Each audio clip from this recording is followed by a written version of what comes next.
復活節快到啦，每隻小白兔手上呢都有一隻雞蛋。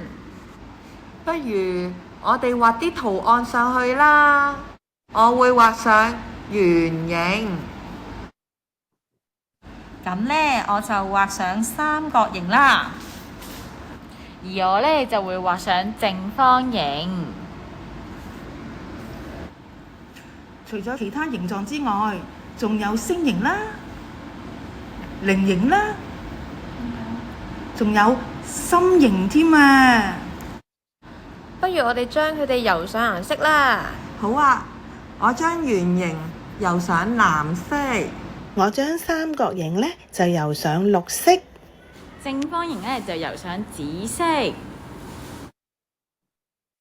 呢度仲有唔同圖案嘅雞蛋，黃色嘅星形、橙色嘅菱形同埋紅色嘅心形圖案啊！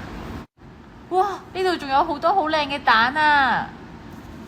不如我哋一齊玩尋蛋遊戲啦！哎呀，好痛啊！係啦，將啲蛋倒瀉晒啦。咁我哋快啲揾返啲蛋返嚟啦！開始尋蛋遊戲啦！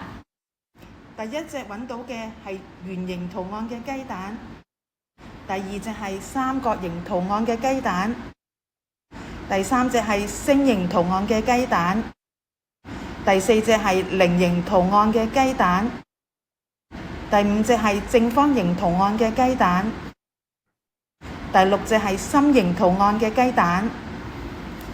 我哋已經將所有雞蛋揾返晒啦。呢個尋蛋遊戲真係好好玩啊！小朋友，你哋喺屋企都可以同爸爸媽媽一齊玩㗎。